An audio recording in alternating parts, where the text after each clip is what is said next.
invite to speak to you all today and for everyone for showing up for this morning webinar. My name is Kate Menzies. I'm the Natural Resources Planner for Tsleil-Waututh, and I work in the Treaty Lands and Resources Department.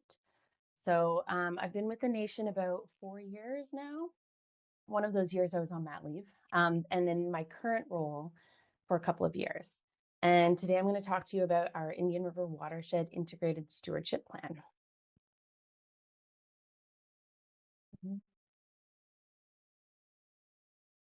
And just to start it off, because I'm not sure where everyone is beaming in from today, but wait, can you see there? Is that better?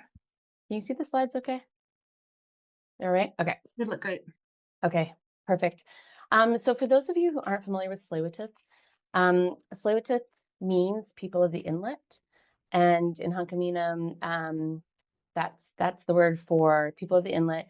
They're deeply connected and tied to their territory, which is really the core territories in and around Burrard Inlet and the Indian River Watershed. I've included the map of the consultation area.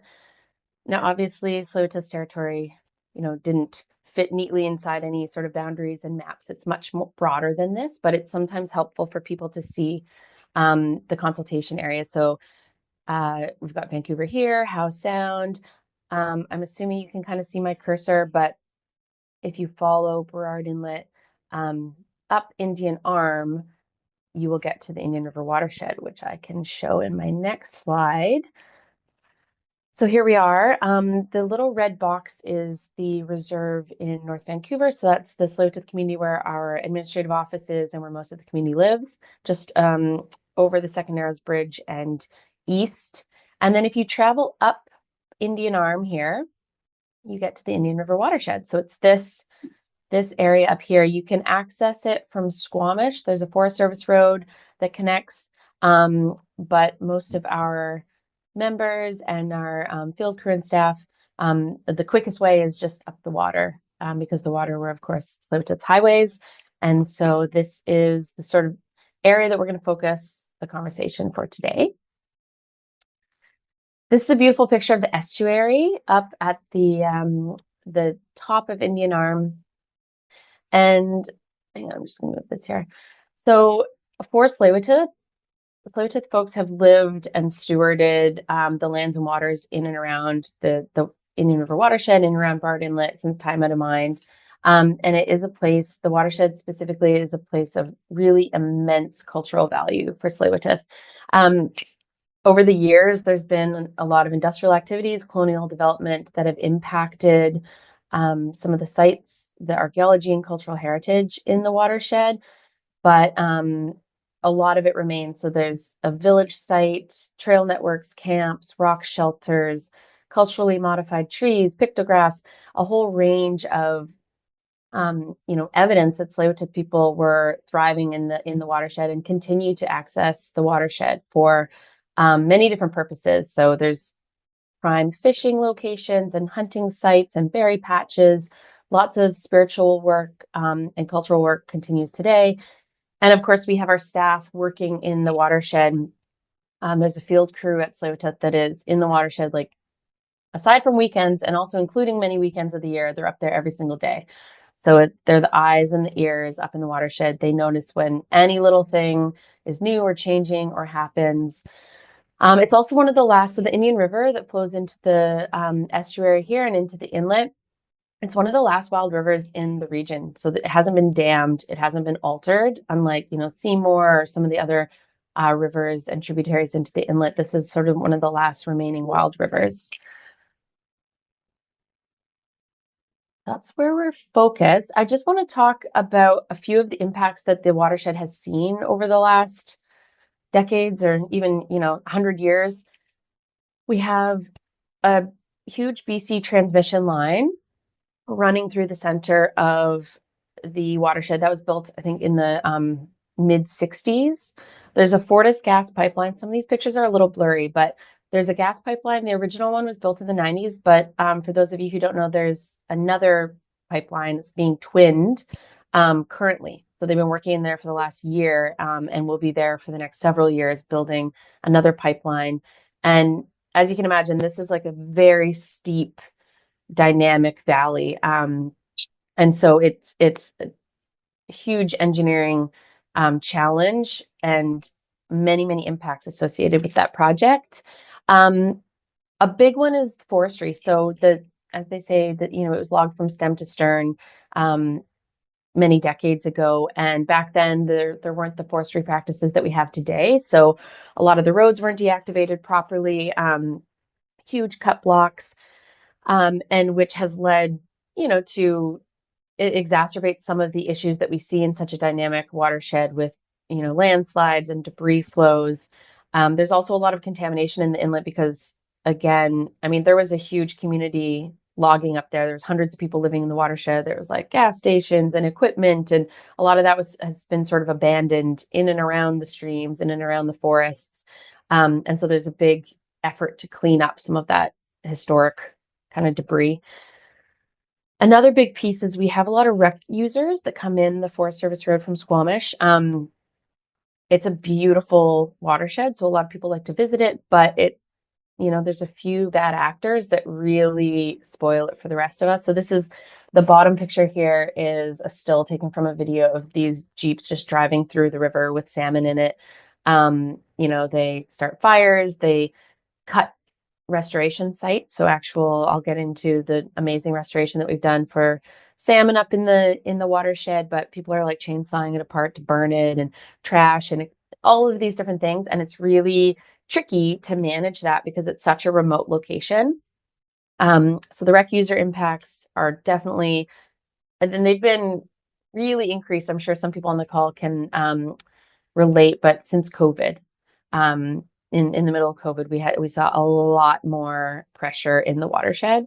There have been poachers, unfortunately, and then of course climate change is changing the temperatures in the rivers, and a slew of other things, forest fire risk, etc. So lots to contend with, and that's just to give you a sense of the sort of complicated nature of what's going on there. But the point of today is really this Indian River Watershed Integrated Stewardship Plan. So sometimes I may call it the ISP for short because it's a mouthful. So this is really a plan that was fully led and developed by Tsleil-Waututh, but it required a great degree of jurisdictional cooperation with the province. So there may be people here on the call. It was Flinroe back in the day when this was being developed. Now Ministry of Forests and Walrus are also involved. But this collaboration began back in 2005 when the LRMP process for the sea to sky region was being put together. And so the province and Tsleil-Waututh developed a partnership agreement to do that land and resource management planning for the sea to sky in 2005. And then in 2007, Tsleil-Waututh had developed a bioregional atlas to kind of support that planning. But really that bioregional atlas is a key document that has been foundational for this plan. So it did a lot of the spatial planning, put all the layers together that we rely on for this plan. It's a standalone document, but that was really key to putting that work in to develop that in 2007. The Sea to Sky LRMP was, I think, completed in 2008. And in that, it was recognized that a specific planning process for the watershed would better address Tsleil-Waututh's interests, as well as that of the province, stakeholders that use the watershed, and it would allow for more, specific and place-based planning than the LRMP. And so Tsleil-Waututh went to work and developed a draft plan and presented that to the province in 2014 and asked them to revisit that partnership agreement that they had put together for the LRMP process. And so it's that partnership agreement that we currently have today. And that collaboration helped put together this plan that was just completed, in 2022. And so when I started my role in this position in 2022, I got to come on after many decades of work had been put together and put into this plan.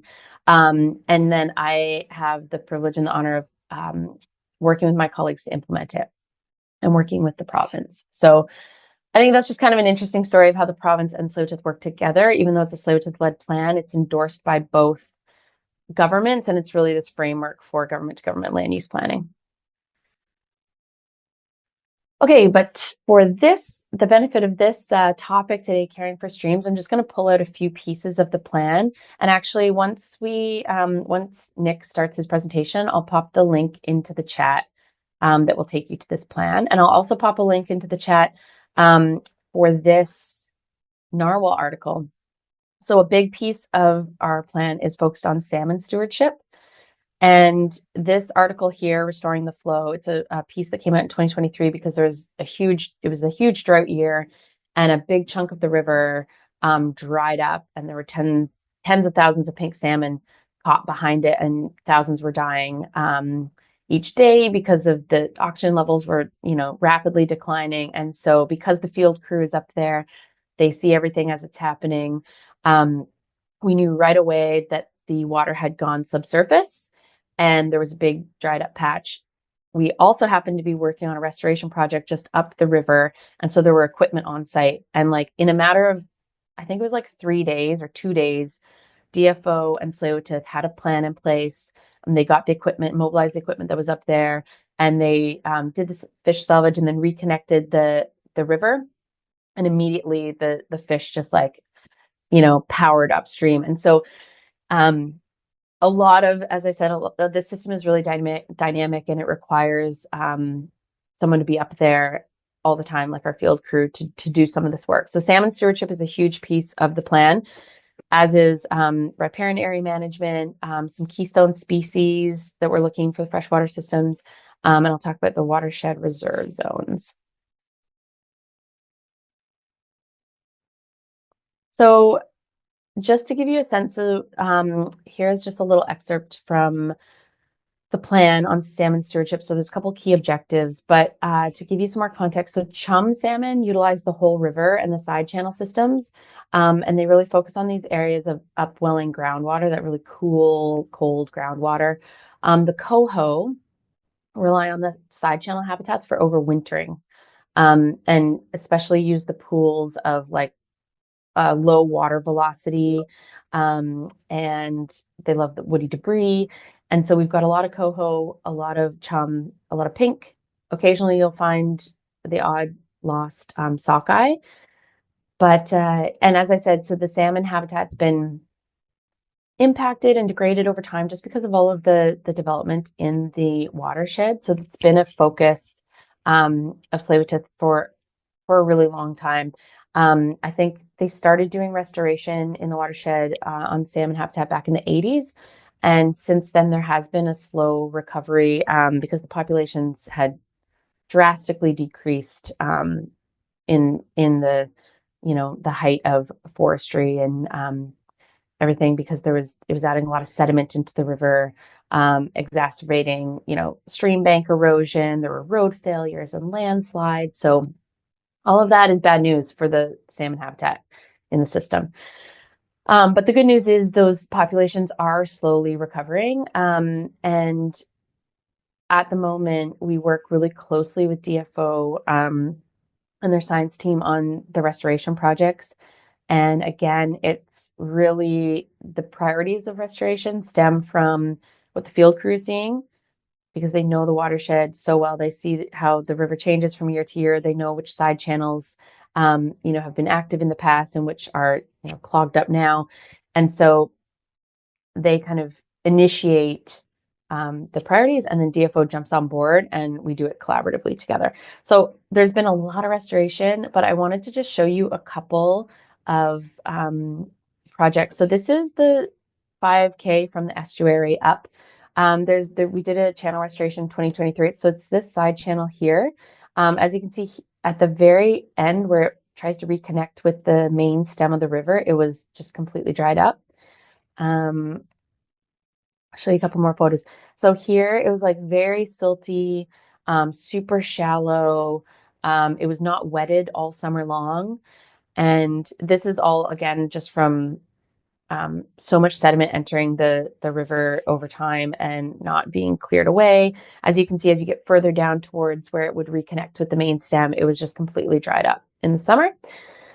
And so they dredged out. So the left is an older picture, and then the right is post-restoration. So it was this massive project, dredged out the sediment. They lined the sides with boulders because the chum are really aggressive spawners and can like exacerbate the stream bank erosion.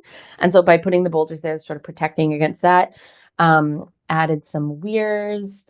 And the main goal was to have like a fully wet channel and allow for this cool groundwater to continue to feed this channel and connect it to the main stem. And like less than 2 weeks after the restoration was complete, there were fish in the channel.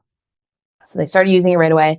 Since this was, again in 2023, and so we've replanted this whole bank with riparian vegetation. So that's growing now and will provide lots of nice shade and insects and things like that for the system.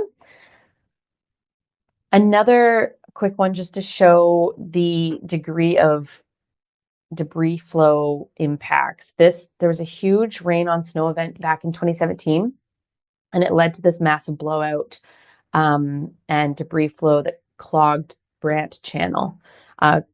Obviously, as you can see from this picture, it was inaccessible to fish.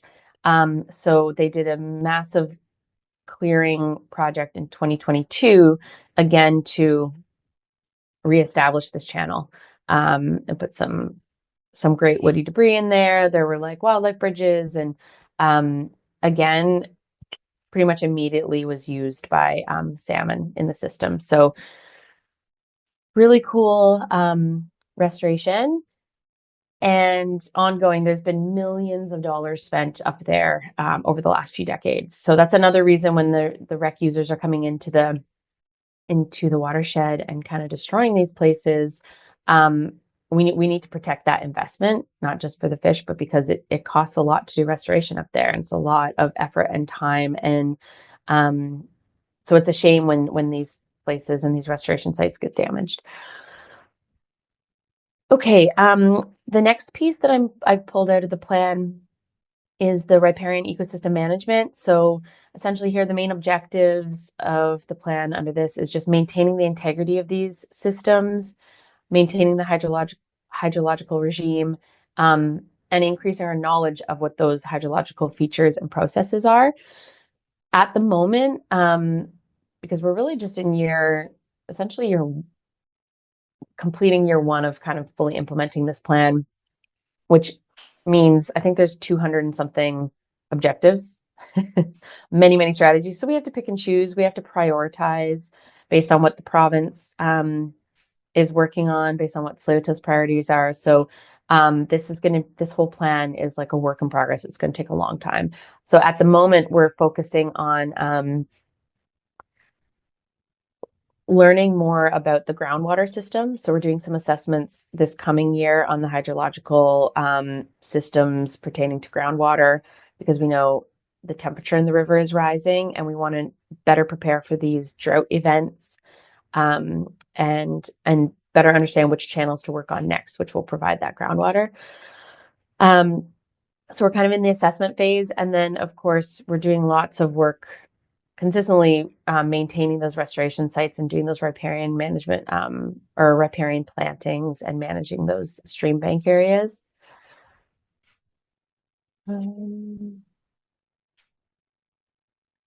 Okay. And I'm not sure. I think am I a little over time at the moment? Can I get a time check from? I think it's okay. Okay. I only have 2 more slides, I think. Is that okay? Because I can't see my counters a little. The keystone species, coastal tailed frog, are present in the watershed. So we do a lot of work protecting those guys because they're a symbol of stream health and riparian connectivity. And then these watershed reserve zones, essentially we just layered all of the values and all of those layers on top of one another. And we get these 3 kind of zones. We've got the reserve zones, which require 100% protection, which is about 55% of the watershed. Then the the watershed management zones, those require 50%, a minimum 50% protection. That's about 30% of the area. And then the stewardship zone is everything else. And that is a minimum of 25% protections. Implementation, all you need to know here is we have like a technical committee working group made up of the province and Tsleil-Waututh, and we have a leadership committee, and that's how we sort of implement the plan. And then it's our staff that are out there all the time, as I said, that are doing the day-to-day work, the feet on the ground. And of course, it all comes back to the community. So we're guided by the elders, youth, and the community who are up there in the watershed using the area. And that's it. Sorry I ran through. I realize I'm probably over time. I'm going to leave it there. Don't worry. And if those slides went really quickly, folks, I'm sure Kate can talk to them a little bit in the Q&A. Well, big round of applause. Thank you so much. This is fascinating. And I really appreciate all the images. Like, photos do speak thousands of words, right? So thank you so much for that. I know a lot more now about that area. Okay, so yeah, well, just a reminder for those that joined a little bit late, we're going to hold questions for Kate until the end, once Nick's had a chance to put his presentation up and go through that. All right. Thanks, everyone. Can you hear me in my presentation? Yeah, it's in not slide view mode. I know, yeah. But can you see the big one at least? Yeah, That's what I'll work with. Okay. Thank you, Lynn. Thanks, Kate, for that presentation. I think this is a really good tie-in, and I just want to, first, what I picked out of there, and I want people just to put in their heads, is that you talked about a riparian reserve zone and a management zone, as well as a watershed reserve zone. And some of the numbers that I saw was a 230-meter management area along the main stem of the Indian River. And then I also saw, in the absence of a riparian assessment, 70-meter reserve zone for the main stem of the river and 50 meters for tributaries. So 70, 50, and 230. Keep those in your head because that might be a little interesting in the comparison. So I'll get right into mine. First, I want to acknowledge that I do live, work, and play in the traditional and unceded territory of the Coast Salish people. For the area I'm in, it's the Cowichan, Malahat, Subasset, Halalt, Penacult, Chemainus, Laxon, Pachid. I'm still learning these. Pachudson, Didat, and Pachidat. And if I've mispronounced those, I do apologize. Today, I'll be basically just giving an overview of different pieces of legislation that discuss riparian setbacks and reserves and how these things are managed on the landscape. The first one I'm going to talk about is the Forest and Range Practices Act, which is often called FERPA. So under Part 4, Division 3 of the Forest Planning and Practices Regulation, FERPA basically organizes things based on a riparian class, a management area, riparian reserve zone, and a riparian management zone. So very similar to what Kate was speaking to in terms of that language. So riparian class is the class of the stream, wetland, or lake that's described.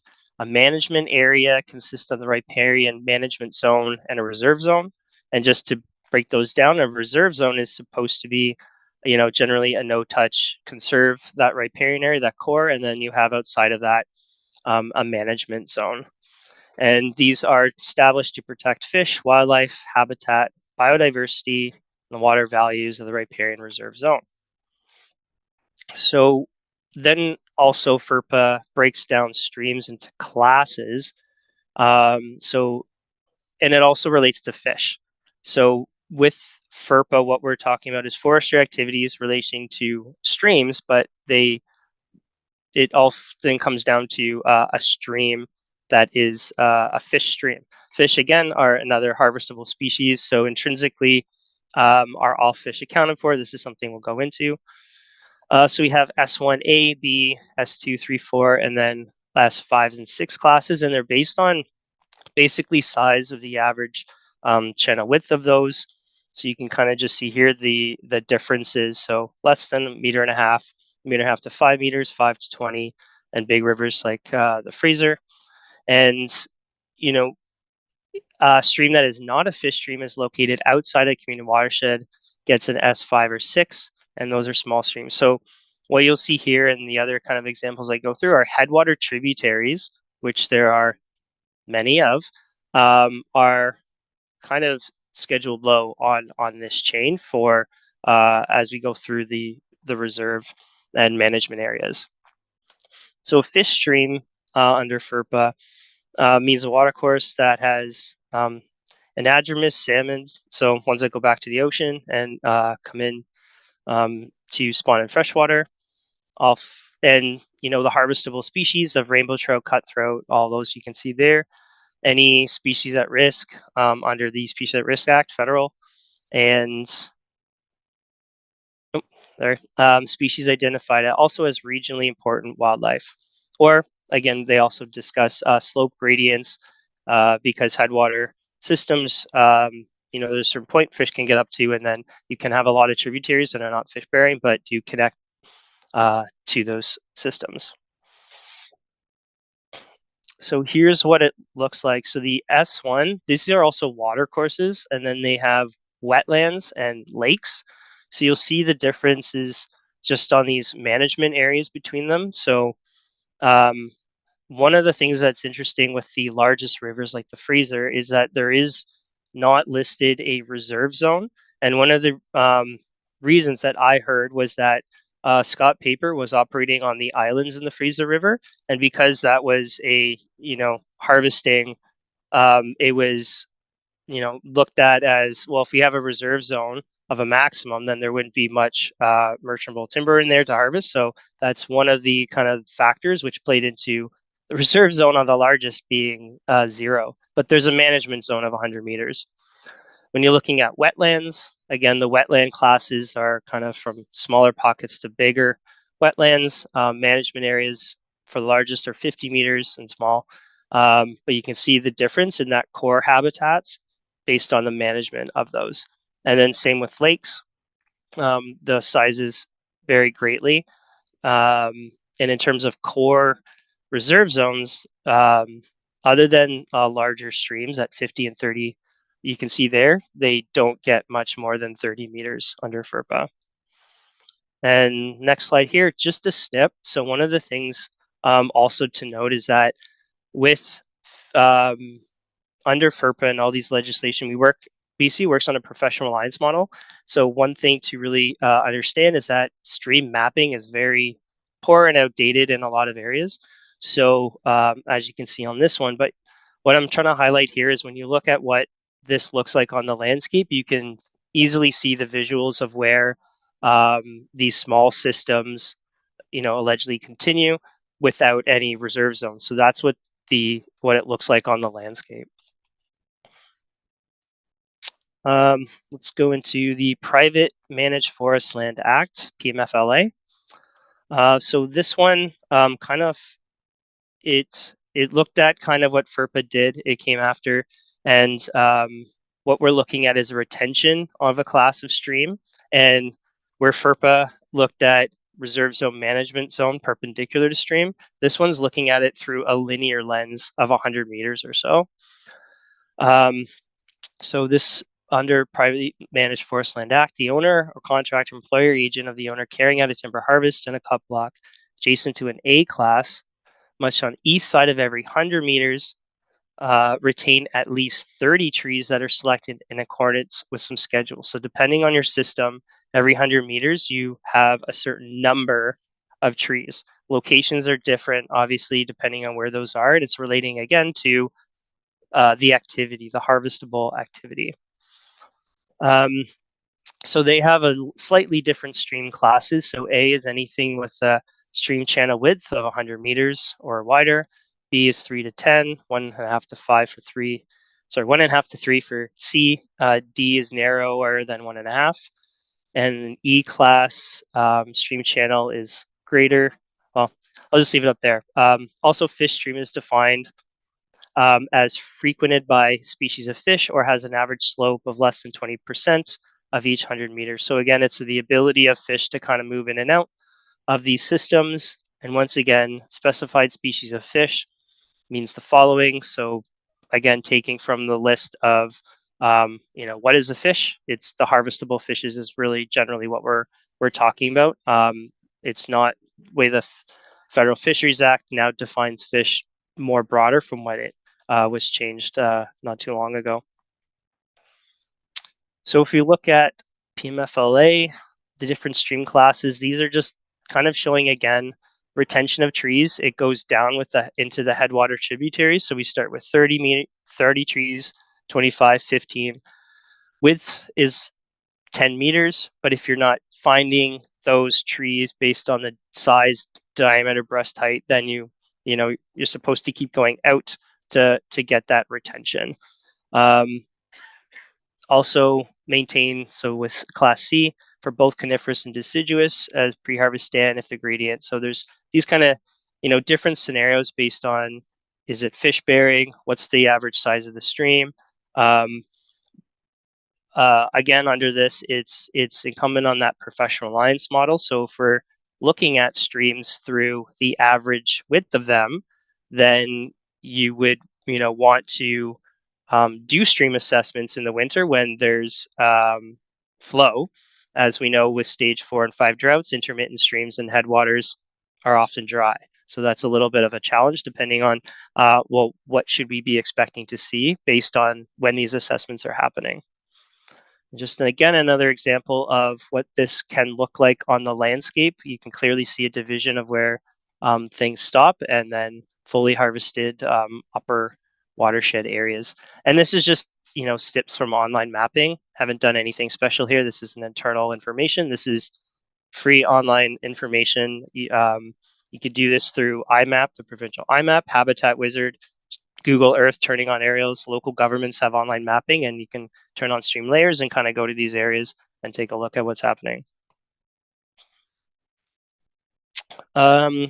So riparian areas protection regulation and the act. So often discussed as the wrapper. So this again is a fish habitat law. It doesn't talk about amphibians, reptiles, other things that are looking at stream corridors. It also only pertains to residential, commercial, or industrial activities in certain local governments and regional districts in the province. It was the old regulation, the RAR, was first enacted fully enacted in 2006.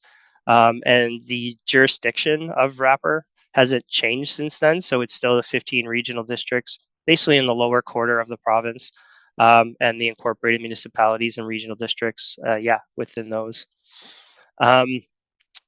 This one's a bit unique, though, in that development is defined in the regulation to include land clearing work, so the addition, removal, or alteration of soil and vegetation, a building or other structure, because the wrapper is looking at urban development through the context of all of those activities in relation to, the primary, let's say, building you're wanting to build. So as much as you may say my footprint is over here, we're looking at, okay, well, what are all those land alterations you're looking at to build that? Because siting a building 30 meters away when clearing happens up to maybe 5 meters, if that's the expectation, well, that's where the wrapper is different, is that it defines development more holistically to land alteration activities.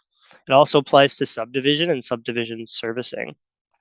And the riparian protection standard is defined in section 10 of the regulation, which is basically once you identify your setback, that streamside protection and enhancement area, that's a no-go zone. So all development has to be sited and designed to account for that and build in the stream assessment as a a limitation to development.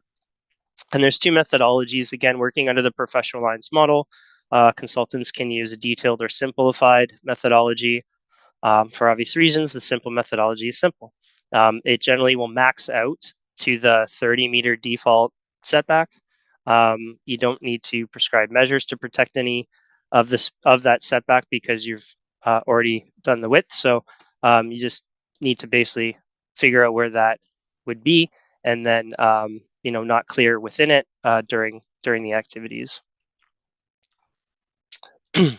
So local governments do have the ability under the RAPA to create their own setbacks. So that's the meter beat, or basically have a bylaw that says, okay, get a report done, send it to the province, and they'll review it.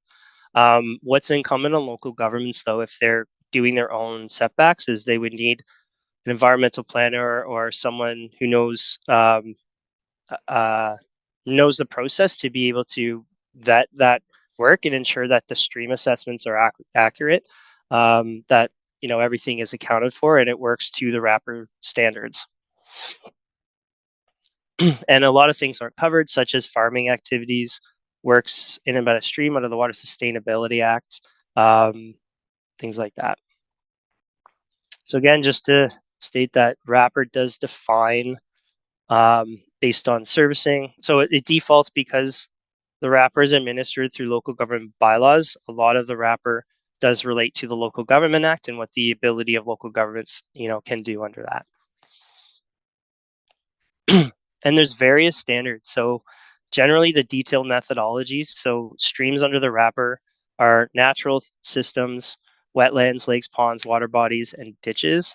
A true ditch is generally not subject to the Water Sustainability Act, as it's not coming from a natural source of water, and it's not part of the historic drainage pattern. But here you can see the simple methodology. We either go to 5 and 15 to 30, depending on that system, and whether any buildings are, currently on site. Where a detailed methodology requires, that's, I would say, over 95% of assessments are done through the detailed methodology, because generally it'll get things closer to the watercourse or the body of water, the wetland or lake. But it requires buffers, so wind firm buffers, tree protection zones, sediment erosion control. If you're looking at a highly mobile channel, there may be siting considerations in addition to the minimum, because you don't want to, put a building on the inside of a meander bend, for example, if it's evidence of constant erosion, things like that. Let's skip over. There's a video here. If you get the slides later, you can watch it, but just the Minister of Water, Land, Resource Stewardship just discusses at 3 hours, 47 minutes into this, what some of the issues are under wrapper that the province has been seeing. Now let's talk about the Farm Practices Protection, or the Right to Farm Act. So I'm just going to click on this. Oh, perfect. So the Farm Practices regulation, it does have under the Ministry of Agriculture all of these different best management practices. They're not legally required, but they do have the two kind of more important things are a land clearing one, which talks about habitats and land clearing in relation to streams, and then the other one is, where's the habitat one? Habitat management. This again talks about different wildlife values, floodplains, wetlands, and what a farmer can do to ensure that they are, the riparian areas protection regulation doesn't apply to the Farm Practices Protection Act, but the Wildlife Act does, the Water Sustainability Act, Emergency Act, Emergency Management, a lot of other provincial legislation does. So this helps the agricultural community ensure that they're meeting those other pieces of legislation. Like I said, they're not required, so there's something to look for. Let's see, take a look at this one. I'm not sure if I already got that. Oh yeah, and there's a lot of other fact sheets about watercourse classification for the farming community to use on basically how to operate kind of within those pieces of legislation, and what to look for in terms of other habitat values. I think this is the one, yeah, that talks about riparian setbacks and how to design. So different categories of their buildings, really great kind of graphics on the design and what to account for. Of course, the consideration is that if you're looking at the rural area and things aren't mapped, then you would need someone with the experience to be able to identify what these features are for you on your property, to know then what you'd really need to kind of design for. So they're really good resources. Under the Code of Practice, though, for agricultural management, there is this under Section 17, which discusses drinking water sources and other water courses setbacks to specific activities. So it doesn't directly, discuss, okay, if I'm storing an agricultural, storing a byproduct or nutrient source other than byproducts using blah, blah, 30 meters basically. But okay, well, what's between the 30 meters of that specific activity and the actual water course? Is it functional riparian habitat, or is that maybe a field? So that's a slight thing just to kind of understand with the Farm Practices Protection Act. So if we looked at comparing and contrasting, so under FERPA, what their classification would be. So I just kind of threw this together as if an 8-meter stream, what are we looking at? So an assessment area under FERPA would be a 50-meter assessment area with a 30-meter reserve zone, 20-meter management zone. PMFLA, well, it's 25 trees per 100 meters, all trees within 10 meters of the side channel, 30-meter DBH, etc. Wrapper, you might be at least a 24-meter streamside protection enhancement area plus buffers, and it might actually default, though, under simple assessment because of parameters, it could default to 30 or be anywhere below that. Under Farm Practices Protection Area, again, there's guidance. Buildings and structures have setbacks, but not necessarily the land clearing activities. But the landowner would need to be aware of considerations under the Water Sustainability Act. So just with, oops, let me go back to that. Okay, so I also wanted just to show you that presentation isn't new. In 2019, there was Cowichan Valley Regional District did talk about the regulations under the privately managed forests. As recognizing some of these deficiencies in scope of water quality and watershed dynamics. So there's that. There's also from UVic did a study in comparison, again, of the need to reform the Privately Managed Forest Act. So there's that out there. And what else do we have? So another source of information is the Development with Care guidelines. So these are first established in 2014. I believe the province is updating these too. But, we saw that FERPA, PMFLA, wrapper, fish habitat. Well, Develop with Care also builds in, what are the habitat needs of, for example, for amphibians. It says the outer perimeter of wetlands under fully saturated conditions can anywhere be from a minimum of 30 up to 150 meters. So this is a guidance document that's not integrated into, any laws that we're using today, really. Riparian areas protection along water courses. Basically, it just says follow RAR, which is wrapper now. Wetlands, again, minimum of 30, maximum of 150. So quite a difference compared to what the what we saw with those reserved and management areas. But it is a really good tool for local governments to use for including under development permit areas these different species and habitat needs. The other thing, of course, with riparian areas is, well, what about the Water Sustainability Act? So if you have a project coming in from under the WSA, a change in about a stream, let's say it's bank stabilization, bank works, you may be including some land clearing. You need to be able to construct that stuff. So there are potential impacts and scenarios under the WSA that would need to be accounted for if there's in-stream, but ancillary activities may require riparian alterations. What's often misinterpreted is that the Water Sustainability Act or the regulation can supersede the wrapper. That's not true. They work, side by side, basically in jurisdiction, but depending on what the scope of works are, one may only be required to get, an authorization permit, etc., or you may actually require both, depending on what those works are. Sometimes the Water Sustainability Act, of course, is used to circumvent the wrapper. So if you bury a stream under the wrapper, then it's not daylighted, so the wrapper wouldn't apply. That happens absolutely. And a big difference, of course, is whether you have a true ditch, which is regulated as a stream under wrapper, but might not be under the WSA, but a channelized streams are under both. Another thing is riparian age dynamics. So we talked about setbacks, but this is a really interesting resource that came out in 2021, the influence of riparian forest age and the complexity and the recovery of post-harvest at-risk streams. So what's interesting about this is that the article basically says there's, around 115 years is the threshold to for the in-stream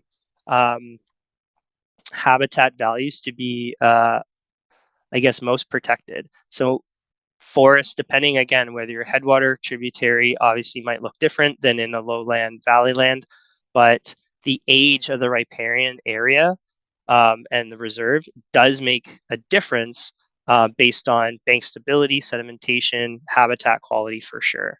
So as much as we always talk about the reserve zone, the age is something that doesn't necessarily get discussed often enough. So I just wanted to bring that and that science kind of forward. So that's it for me. But basically, the overview of this presentation is that the laws that we work on with today discusses riparian areas based on fish habitat and reserve zones for that activity. So on the landscape, the riparian area will look different depending on how it's managed for that activity or industry. There's also, considerations for habitat fragmentation, such as, how many switchbacks are we putting up on the same tributary? What is that watershed dynamic looking like? And how are those adding to cumulative impacts?